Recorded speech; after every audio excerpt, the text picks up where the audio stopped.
This is the pre-lab talk, the background information for experiment 4, empirical formula of a compound. The first thing we need to go over is a review from last week, nomenclature.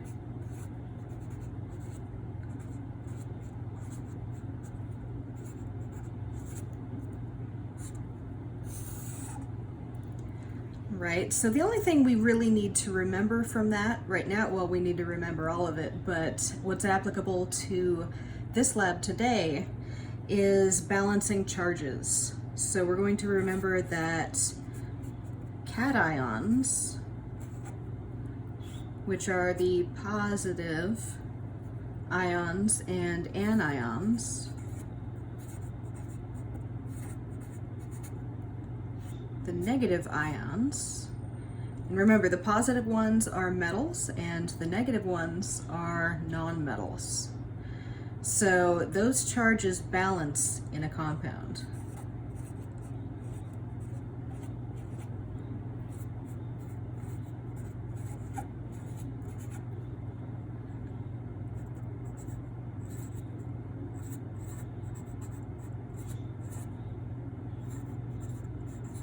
In other words, the net charge needs to equal 0. So if I have some aluminum, that's a metal, and I want to combine it with oxygen, I don't know the formula yet until I know the charges. Okay, I don't know what numbers are going to go here. So I'm going to look at my periodic table. I'm going to see that aluminum is in column 13. That means it has a 3+ charge.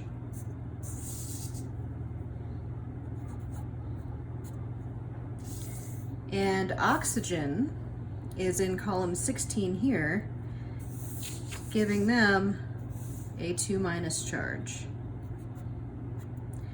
Okay, these have different charges, so they can't go together on a one-to-one basis. So I have to find the least common multiple between these two charge values.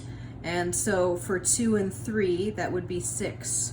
So in order to have 6 positive charges, I have to have 2 aluminum atoms. And so if that means I need 6 negative charges, so that means I have to have 3 oxygen atoms.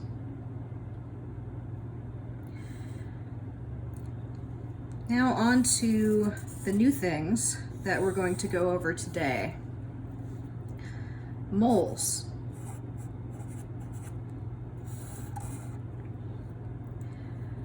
You're probably used to a number being described by a single word that's not the number, like a dozen.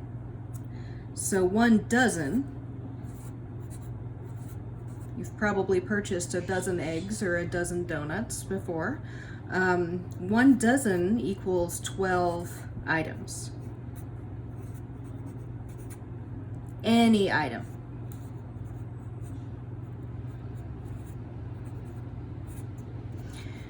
Okay, so in chemistry, our version of a dozen is 1 mole. And it's just a slightly larger number.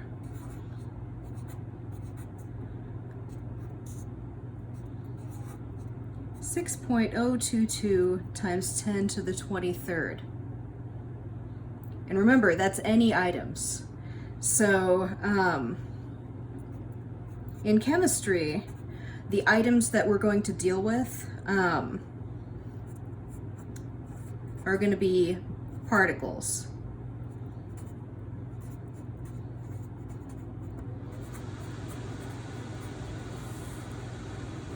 Put that in quotes. Items in chemistry are particles. And a particle can be an atom, it can be a molecule, it can be an ion. Particles is just a more general way to say it.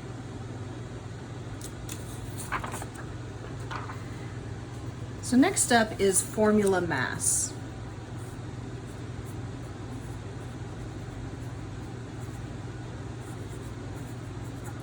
formula mass describes how much a single atom or a single molecule weighs. And so if we look at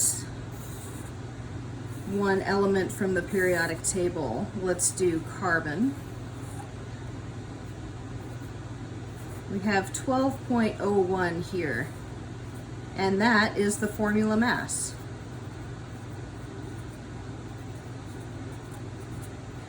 So what that means is that one atom of carbon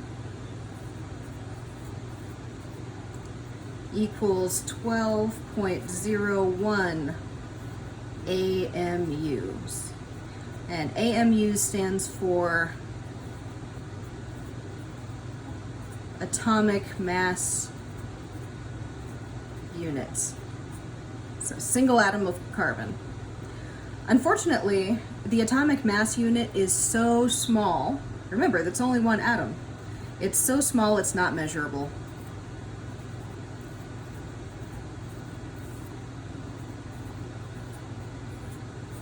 And we need to be able to measure things.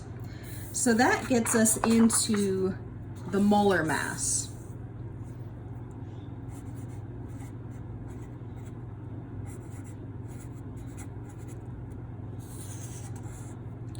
So the molar mass, let's look at carbon once again.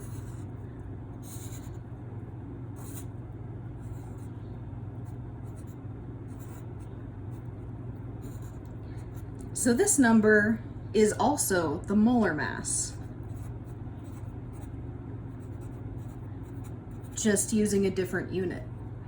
So 1 mole of carbon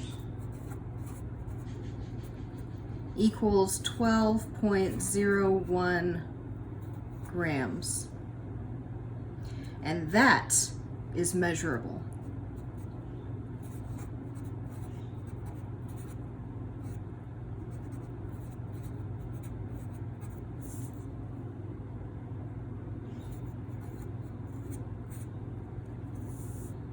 So whenever we're dealing with chemical reactions and determining how many of each atom or molecule there are, we're really going to think about it in terms of moles and not individual molecules or atoms.